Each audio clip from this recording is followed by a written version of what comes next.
في كان بيقول في الكونتنت بتاعه لو ما عندكش وقت تعمل كونتنت او ما عندكش امكانية تعمل محتوى خالص. جيري في كان بيقول جملة عظيمة جدا: produce once distribute forever.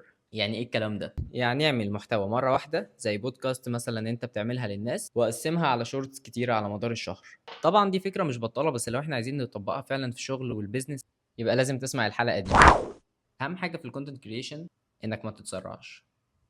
اكتر حاجه بتعطلك في الكونتنت كريشن او صناعه المحتوى عموما انك انت بتتسرع جامد جدا، فما بتظبطش الاضاءه كويس، ما بتركزش في الكلام اللي انت هتقوله، ما بتركزش في المحتوى او مين الناس اللي انت هتسمعه او مين الناس اللي هيسمعوا لك ومين الناس اللي هتسمع لك وتاخد بكلامك. كل الكلام ده بيفرق جدا في صناعه المحتوى. لو انت عايز من الحاجه دي نتيجه لازم تديها حقها. افهم كويس اساسيات الاضاءه، اتعلم شويه في المونتاج مش هتضيع وقت، اقرا شويه عن الماركتينج والسوشيال ميديا، اتعلم شويه عن المنصات المختلفه زي انستجرام وتيك توك او لينكد ان، ايه الفرق ما بينهم كلهم. صدقني مش هتندم. كل مهاره انت بتتعلمها في حياتك بتفيدك في صناعه المحتوى، ايا كانت بقى المهاره دي ايه.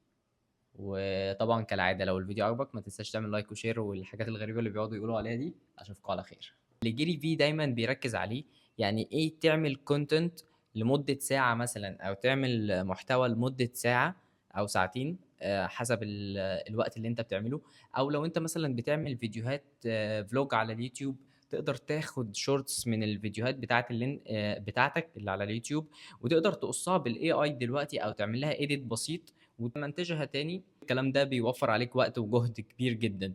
انك تقعد ساعة واحدة بس تركز فيها في المحتوى بتاعك، في كل كلمة انت بتقولها، وتطلع كلام يعني يكون طالع بقى، عارف انت بتخش في الفلو او في الحالة بتاعت اللي هو عقلك خلاص بيبقى سارح كده، فانت قاعد بقى الكلام بيطلع تلقائي من تلقاء نفسك.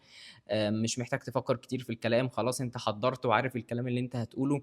انك تقعد ساعة بس تحضر للمحتوى بتاعك في قعدة واحدة، في جلسة واحدة، تظبيط الإضاءة مرة واحدة، كل حاجة بتخلص في مرة واحدة بس.